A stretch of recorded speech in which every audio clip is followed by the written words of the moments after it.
Today I'm signing the law of the Chips and Science Act. And I honest to God believe that 50, 75, 100 years from now, from people who will look back on this week, they'll know that we met this moment. This bill is about more than chips. It's about science as well. Decades ago, we used to invest 2% of our GDP in that led the world in everything. We led the world in everything from internet to the GPS. Today, we invest less than 1%. We used to rank #1 in the world in research and development. Now we rank #9. China was #8 decades ago. Now they are #2. And other countries are closing in fast. This law gets moving up once again. It authorizes funding to boost our research and development funding. I'm now going to go sign the Chips and Science Act, and once again, I promise you, we're leading the world again for the next decades. Thank you. Ready? Got it? Yes. Whoa. It's low. All right.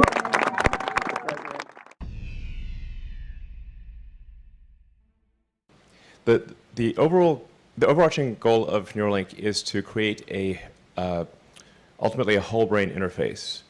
It was actually my prime motivation, which was, what do we do about AI? Like, what do we do about artificial general intelligence?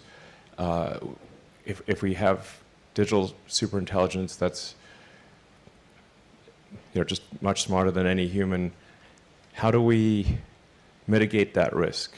I'm Christine, lead of the surgery engineering team.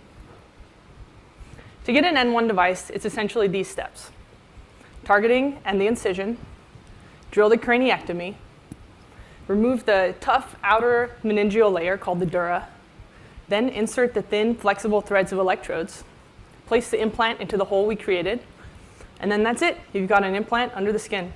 Look, Ma, no wires. Just kidding. I mean, seriously, no wires, but I don't actually have one.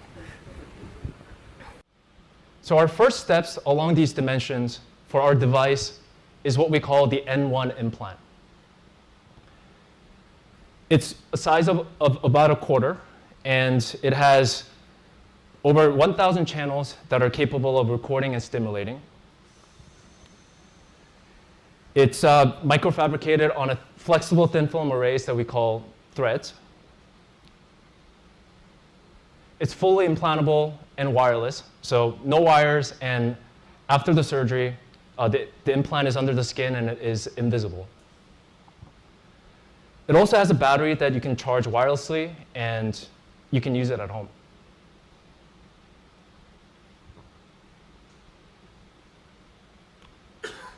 So similarly, for implanting our device safely into the brain, we built a surgical robot that we call the R1 robot. It's capable of maneuvering these tiny threads that are only on the order of a few red blood cells wide, and inserting them reliably into a moving brain while avoiding vasculature. It's quite good at doing this reliably. And in fact, because we've never shown an end-to-end insertion of a robot in action, we're going to do a live demo of the robot doing surgery in our brain proxy. So who wants to see some insertions?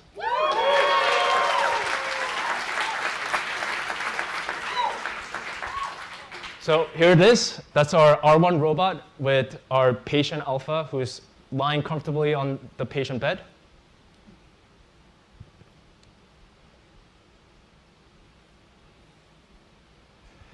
This is what we call the targeting view. So what you're seeing is this is a picture of our brain proxy. And the pink represents the cortical surface that we want to insert our electrodes into. And the black represents the vasculatures that we want to avoid. And what you're seeing is these hash marked with numbers that represents where we intend to put each of our threads. So should we see some insertions? So this is another view real quick. On the left is the view of the insertion area. And on the right, what the robot's going to do is it's going to peel the array the threads one by one from its silicon backing and insert it into the targets that we predetermined in the targeting view. So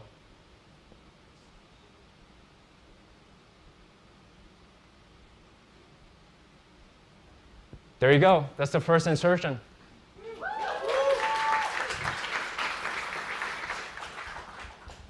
So we're going to see a couple more insertions.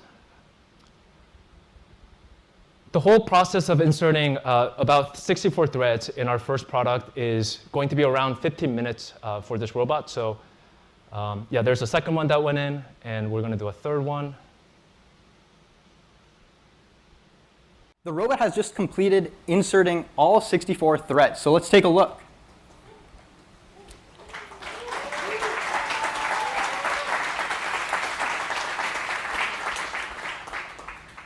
So you want to be able to read the signals from the brain. You want to be able to write the signals.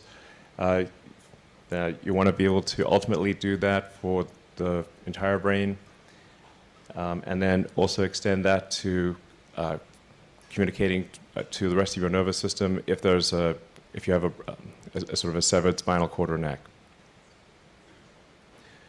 So now this video is now 18 months old. So this is Pager, who is playing monkey mind pong. So this is Pager has a Euralink implant in this video, and the thing that's interesting is that you can't even see the neural implant. So we've miniaturized the neural implant to the point where it matches the thickness of the skull that is removed. So it's essentially it's sort of like having an Apple Watch or a Fitbit, replacing a piece of skull with like a smartwatch. So let's see. And since the Pager demo, we've expanded to work with a troupe of 6 monkeys.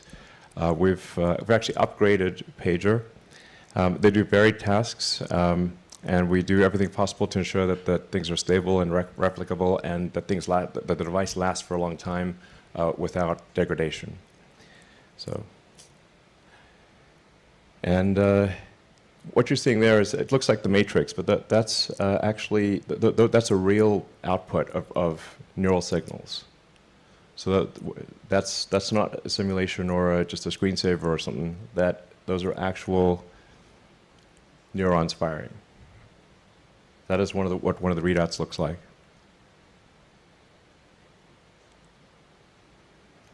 And here you can see Sake, it's one of our other monkeys, typing on a keyboard. Now this is telepathic typing. So to be clear, he's not actually using a keyboard. He's moving the cursor with his mind to the highlighted key. Now technically, we can't actually spell, and so I don't want to oversell this thing, because that's the next version. But what's really cool here is Sake the monkey is moving the mouse cursor using just his mind, moving the cursor around to the highlighted key, and then spelling out what we want to spell. But so for the first 2 applications we're going to aim for in humans are restoring vision, and I think this is notable in that even if someone has never had vision ever, like they were born blind, we believe we can still restore vision. Because the visual part of the cortex is still there. Yeah, even if they've never seen before, we're confident that they could see. And then the other application being in the motor cortex, where we would initially enable someone who has no ability, almost no ability to operate their muscles, sort of like a sort of Stephen Hawking type situation, and enable them to operate their phone faster than someone who has working hands. But then obviously even better than that would be to bridge the connection. Take the signals from the motor cortex, and let's say somebody's got a broken neck, then bridging those signals to Neuralink devices located in the spinal cord. So we're confident there are no physical limitations to enabling full body functionality. I mean, as miraculous as it may sound, we're confident that it is possible to restore full body functionality to someone who has a severed spinal cord. We've submitted, I think, most of our paperwork to the FDA, and we think probably in about 6 months we should be able to have our first Neuralink in a human.